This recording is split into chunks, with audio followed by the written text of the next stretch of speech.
All right, everybody. I think we're live. I hope we're live.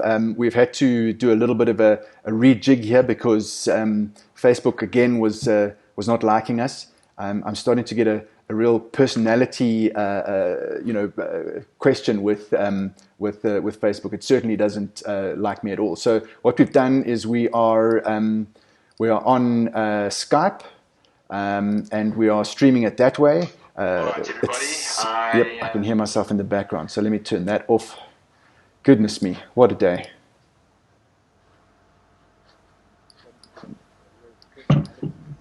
Bear with me, guys. Right, I've turned that off. Okay, we're here. Please excuse this. It's crazy. So we've got Raymond Whittaker here with us today.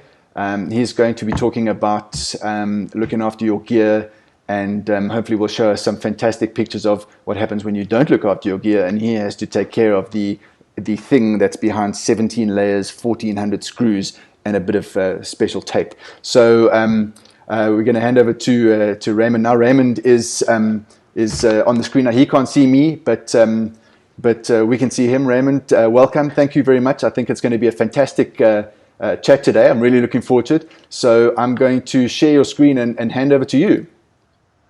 Thank you, Quentin. Yes, just good morning to everybody. A little bit about myself. I basically started in the photographic industry in 2002, and just kind of fell into the job, started repairing cameras, been with 3 different companies, and then I started my own company. One of them was the Canon Official Repair Agents. I spent about 8 to 9 years with them. That was basically me, and always kind of dreamed of going on my own to start my own business, and it's just been a faith journey for me the past couple of years, and to see how the business is growing. But so for today, I'd just like to share a little bit of equipment maintenance that you can do at home before shoots, after shoots, just to make sure that you keep your gear in shape and you don't have to visit the repair shops too often. Let's start with this one. This is basically just a funny on how to not clean your gear. Water's not good for cameras, as you know. It's not a good thing to put it in a bucket and wash it. I thought they had weather sealing. Hey? Weather sealing, not waterproofing. So there's a difference. Okay. Just keeping in mind when you do clean your cameras, don't use heavy abrasives or solvents to clean it. Your solvents is going to stretch your rubbers. It's going to get the glues, and the weather sealing will be basically eaten up by solvents. So just a cloth, a brush, that kind of thing, keep it clean. Mr. Min works well, but don't spray the Mr. Min onto the camera. Basically put it on a countertop with a brush and just clean off all the excess dirt. Then also a very good tip, keep your camera bag clean. If you're going to the beach and your bag is lying on the sand while you're shooting, the sand actually gets into the bag. When you put your camera back into the bag, the sand will find its way into the camera. So keeping your bag clean, or when you do know that you're going on a beach shoot, put your camera in a plastic packet in an older camera bag. Use that bag mainly for beach shoots. When you get to the beach, take it out of the plastic packet. Before you leave again, put it into the plastic packet. Vacuum your bag out regularly just to make sure there's no excess sand. Sand also causes fine scratches on your LCD screens, and just the basic, keep sand out of it. That's the whole thing. Just like you don't like to go climb into bed after you've been to the beach, your camera doesn't like to sleep in a bag full of sand. So keep sand away from your camera, because that's probably the main cause of all mechanical problems, is sand getting into gears, shutters, mirror boxes, that kind of thing. A very good tip on self-cleaning sensors. So most DSLRs and mirrorless cameras have got this feature. It's auto sensor cleaning. It basically, when you turn on and off, or you can set it like on the Nikon example there, you can clean it on startup or clean it on shutdown. Now, a lot of people just, when you turn your camera on, it's around your neck facing downwards. So when that auto cleaning sensor works, it basically, your sensor vibrates and the dust falls onto the shutter. So as soon as you pick your camera up and start shooting again, the dust just blows back onto your sensor or into your mirror box. When you turn your camera on and off, keep it in like a landscape position, facing forward, straight up, lens in front. When the auto cleaning happens, the dust falls down onto an adhesive tape that is in all mirror box and mirrorless cameras. That's basically put in there by the factory. They've got a lifespan of about 10 years of dust that they can collect on that tape. When there's service and maintenance done on the gear, that adhesive tape does get replaced. So that's just a way to make sure dust doesn't float around in your camera. So the auto cleaning sensor is very good to have. It's not going to get rid of all the dust, because in moist conditions, Durban, where you've got a lot of moisture, that dust is actually sticky and it will sit on the sensor, and the auto cleaning sensor might not help for that. So just a good tip. It's something that you have to teach yourself to do regularly, because we're all in the habit of turning on the camera facing downwards. That's just what we do, and then we look at the menu and we carry on from there. Sensor cleaning, wet and dry cleaning. I know most photographers do try it themselves, and it is possible. You get these sensor swabs that you can buy locally. Dust off it's a good thing to have, but if you don't know how to use it, you might completely destroy your camera. So never shake the can before you use it. Never tilt the can. Don't invert it. Just keep it up straight. Spray a few shots away from the camera. You'll see there's a white wet powder that comes out of it, and then you use it on the camera. But then also keep the can still and move the camera around, because as soon as you shake the can, the gas actually comes out and it can destroy a sensor, mirror box, etc. The sensor swabs, very nice thing to use, but I very often explain to customers, for me, it's easy to use because I do it every day, at least 15, 20 times a day. It's like going to the petrol station and the petrol attendant is a bit busy, and you try to clean your own windscreen. There's always streaks, there's always marks. But when the petrol attendant does it, there's no streaks. And it's just because he does it every day. He's in that habit. He knows exactly how to do it. So if you do decide to buy the sensor swabs, use an older camera to practice on until you get it right. I know a lot of big studios and rental companies do their own cleaning, but every now and again when it comes in to me for maintenance, I see the streak marks. And another thing as well, that if there's dust or sand particles on that sensor before you wipe it, you will scratch the sensor. Dust, as if it's a little bit harder, like a sand particle, it will scratch the coating on the low pass filter, and to replace that is sometimes just not worth the money. You might as well replace your camera after you've scratched a sensor on that one. Sand prevention. If you do go to the beach and you want to put your camera back in the bag, get yourself a brush. I go for the 25 to 35 mil brush, just a nice, buy the more expensive one that doesn't lose hair, because these things, the cheaper ones, after 5 uses, the hairs fall out and they basically, all over the show. So hold the camera in your hand, brush down all the dust, all the sand that you can see. It gets in between all the buttons and the dials, so that all the sand can get out of those little niggly places. And then yeah, just use a cloth as well. Wipe it down afterwards, and make sure your bag is clean, sand-free, and you can put it back in the bag for storage.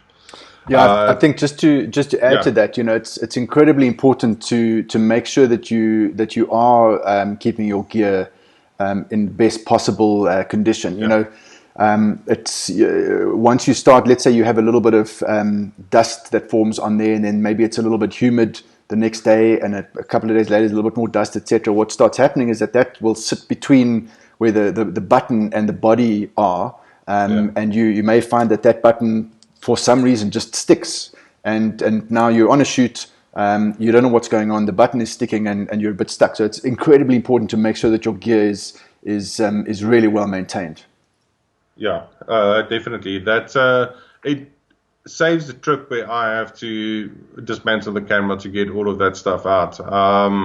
And I know this might be for self-promotion, but I would rather save you as a photographer come in for maintenance when it's needed, and not that little bit of extra unnecessary clean that could have been prevented by just keeping it clean.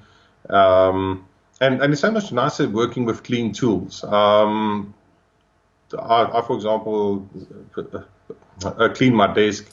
Try to do it every day, but at least once a week, I just have to pack everything away and clean it, because if your gear is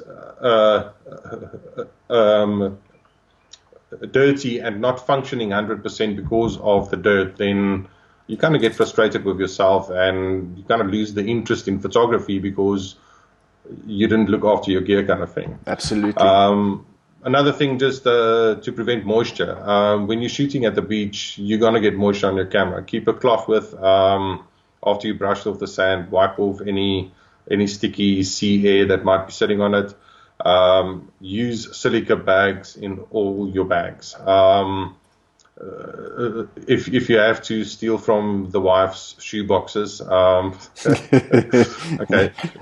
don't do that. Sorry, female photographers. You can use your own shoebox, but get these little silica gel packets. We do sell them as well. In, I think, 50-gram packets. It's a very nice material, so it looks nice. It's not a paper one. And when you do get it, there's two types. You get there's more than two, but the one available for us is there's one that when it gets wet, it kind of disintegrates, so it goes into a powder. And then the other one, which is the ball, they basically the ball absorbs it, and then every 2 or 3 months you just leave it outside in the sun so that they can dry up, so you can reuse it again. So it's always a good thing to just keep those bags in your camera bag. It will help in the long run. It stops fungus. It stops humid getting into your camera, especially people on the coast. And I would say probably Nelspruit area as well, which is always also kind of humid most of the time. So just a tip, that cloth, you can actually wrap it around your camera if you want to really keep it in mint condition, I mean, all the time. Keep one for cleaning, and keep a clean one that you wrap around your camera. Yeah. So just a quick question there. So from Robin, how often do you suggest we have our camera and lenses cleaned professionally? Okay, depends on use. If you are a studio user, you don't go out a lot. It's always on a tripod. It's not exposed to the weather conditions. I would say once a year to 18 months. 12 to 18 months, just to make sure that it's all working. So we do a pre-check first. If it needs a service, we will advise. If it doesn't need a service, it's good. But if you a wedding photographer that's shooting every weekend outside in all the elements that you can get, I would say once every 6 months. Just I normally go before season, after season, or sometimes during season you need to just have a look at it. But if you're shooting all year, landscape photographers, guys that sit next to the beach in the morning at 5 o'clock, waiting for that perfect wave with the sun coming up, once every 6 months, because you're always exposed to the elements. And then, of course, once you see problems happening, just bring it in for check in the service. Very cool. Thank you. Okay, and then water damage. Again, the guy sitting next to the water in the morning. Like I say, in my honest opinion, rice does not work. See the picture on the left there, the camera in the rice. Once you get a camera like that, it's actually more work to get the rice out of all the small little parts than it is to get the water damage part replaced. If it's completely flooded and it's been underwater for a minute or two, it's just not viable to actually look at it. A lot of people are not insured, so they come to me and say, please try and see what you can do. It's a labor of love. We spend hours on it if we can get it fixed. Sometimes it's more a sentimental thing and there's no space available, so we try to do our best with that. But insurance is a very good thing to have for this specific scenarios. Water damage, impact damage, that kind of thing. If parts can't be replaced, your insurance will replace it for you. I know there's a lot of photographers who doesn't want to do the insurance route, but then make sure you've got a second bank account where every job that you do, you put at least 5 to 10% of that job into a separate bank account for maintenance, for replacement, for upgrading.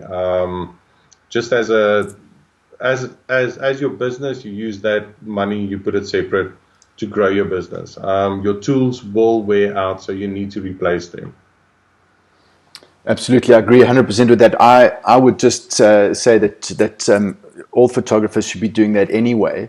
Because it definitely helps when you need some gear. But I do think, and I know it's a difficult one with the insurance side of things, but I think if you ask every single photographer that has been in a situation where they have lost their gear to a flood, it's being dropped, the car broken into, the house broken into, and they've got no gear, both the cameras gone, both the flashes gone, computers gone, etc. That effectively means that you're out of business unless you've got another 100,000 rand to get 2 cameras, 2 flashes, some lenses, etc. Yes.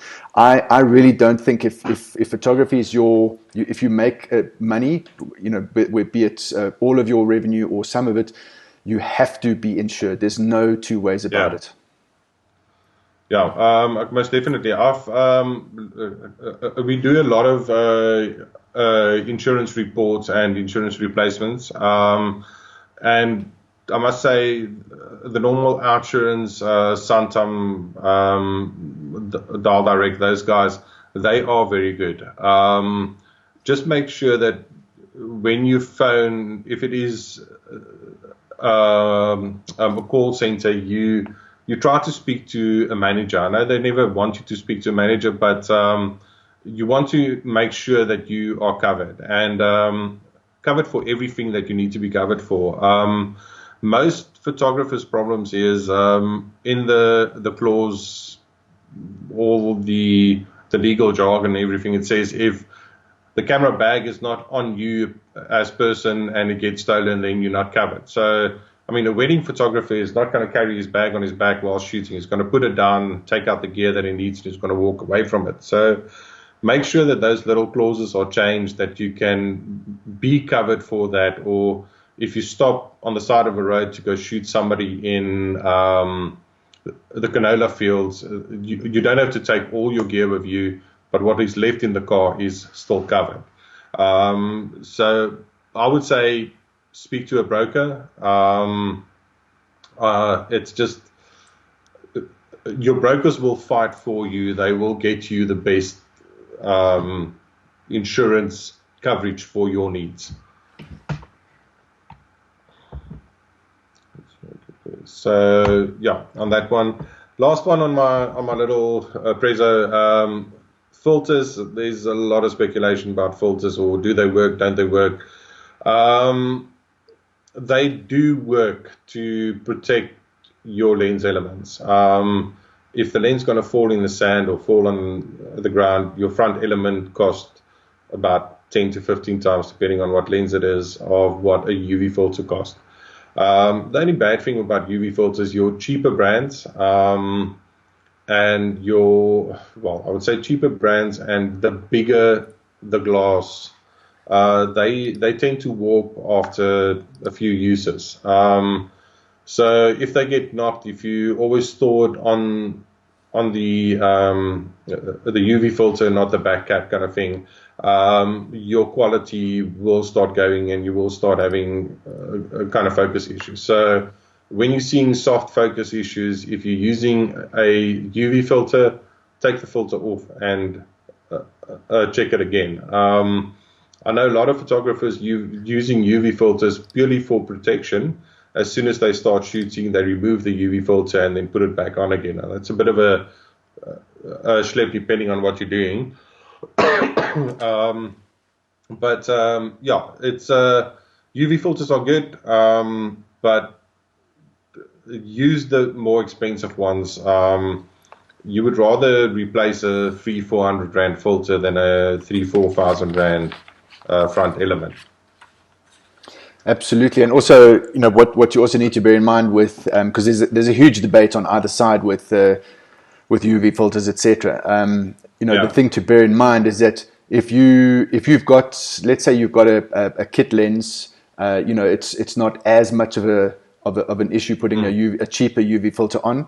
But if you bought a 40,000 rand L series lens, it would just be a sacrilege to put a $200 UV filter on it. So there are sort of things that you need to look at. You need to make sure that the UV filter is of sufficient quality to get a good image. Otherwise, you're really just hampering yourself, from the beginning. And I've got another question here from Roshan.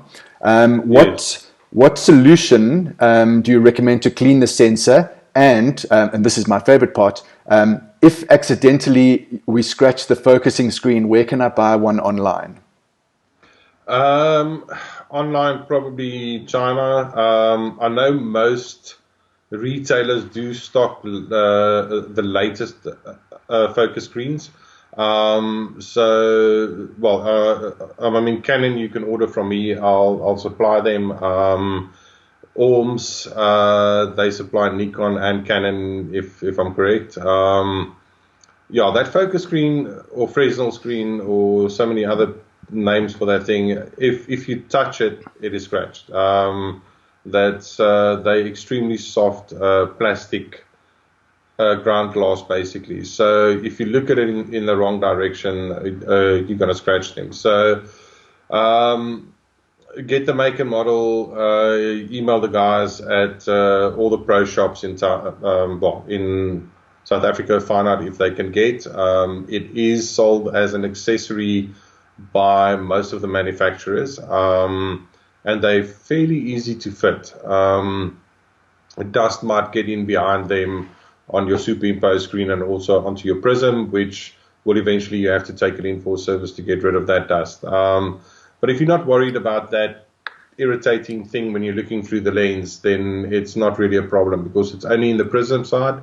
It does not affect your focus, your image at all.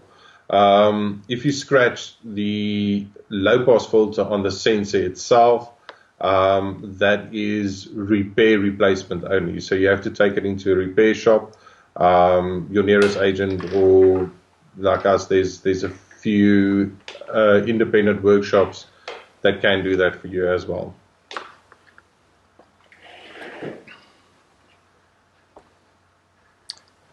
Cool. Okay. All right. So you can carry on. Yeah. So okay, that's basically me for this little preso.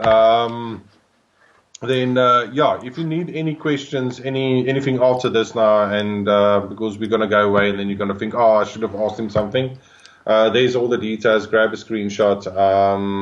I'll put this in the post later, and you can You can WhatsApp, email is not there. I'll add that in there as well. But I'm available on Facebook, Instagram. When we're back at the office, that telephone number, and that's actually my personal cell phone number.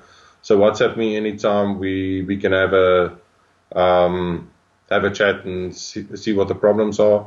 Focus calibrations as well. I've got quite a few questions on that regularly. Focusing, if you are getting front or back focus issues, it's 90% of the time it's your camera. If you're getting soft focus issues, it's your lens. So the lens elements go out.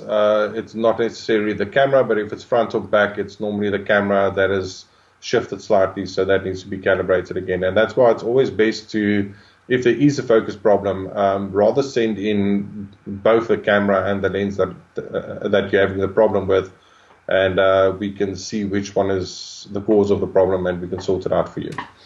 Absolutely, yeah. Because it's, I think that Roger Machen from Canon was telling me once where there was a problem where there was an issue like this, and he would send in the lens and the body, and it was and everything would be checked, and it would be there's no problem.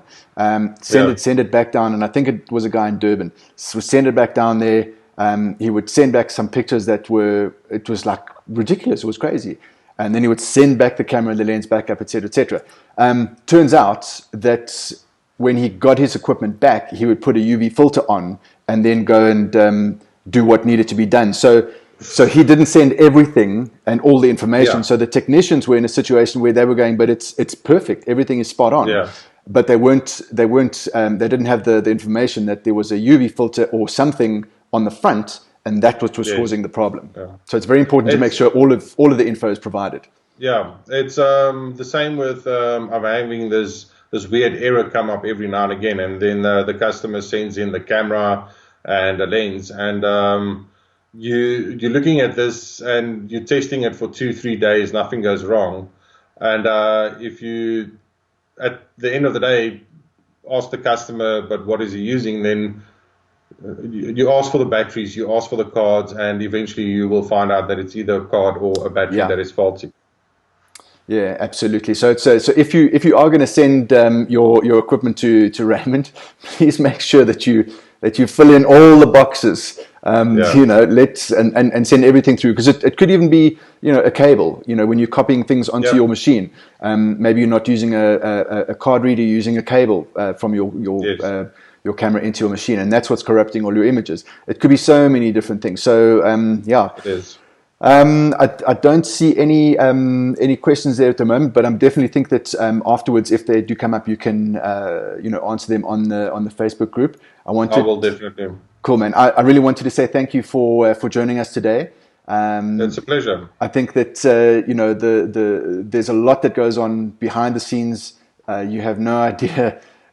When you look at a camera that's stripped into its individual parts, you have no idea how that would even possibly go back together again. So I admire you guys, and certainly when my equipment goes in to be fixed and sorted and caressed and loved back to life, you guys are absolute rock stars. So I certainly appreciate you, and I think everyone else does as well. So thank you very much. I really appreciate you coming on, and if there's any questions, I'm sure people will will reach out, and hopefully you can get a bit of business when the lockdown is raised.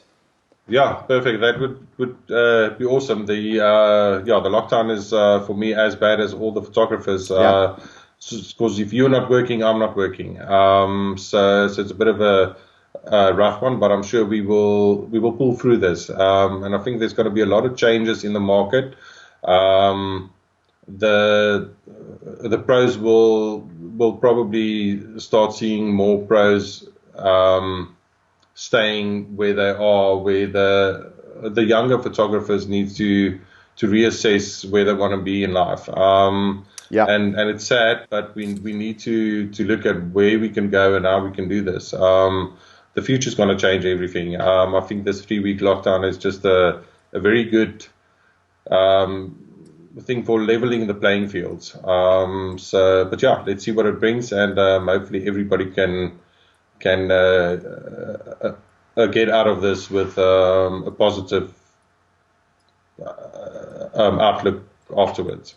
Absolutely, yeah. I mean, as I mentioned in the preso that I did on Monday, it's amazing how I don't think it's ever been this way, where everyone is in exactly the same position. It's the great equalizer, and the people that are now freaking out need to take a teaspoon of cement and harden up. But and I don't say that carelessly. I'm saying you need to now put in the effort. Take a look at your business. Take a look at your systems. What can you do differently? Because it's different. We're all hoping that at the end of this lockdown we'll all carry on with life as normal, but they may extend it. Life is certainly not going to be normal, so it has to be a case of what can you do differently and how can you do it. Something here quickly from Hamish Niven in your neck of the woods. His 24mm tilt shift needs some love. So Hamish, reach out there. And then Roger says, do you still have those time-lapse videos? I think you should post a time-lapse video on the comments there, mate. I will do. Thanks, Roger, for watching. Hamish as well.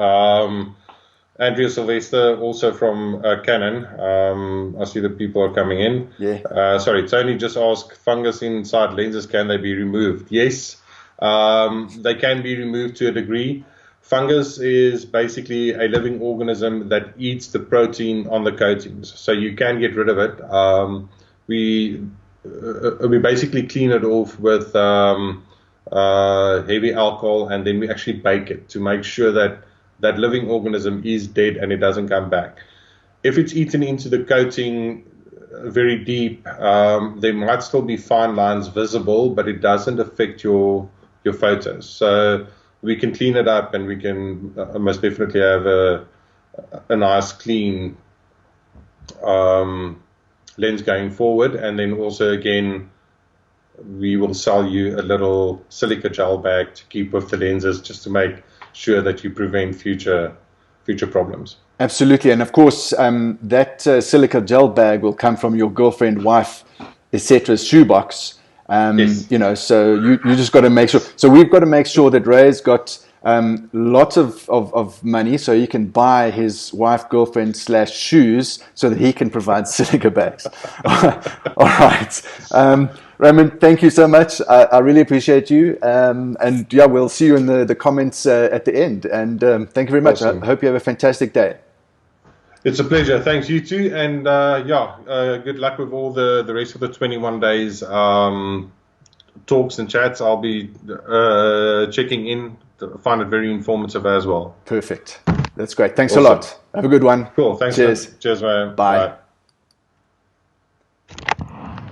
All right. There we go. You still there, Raymond?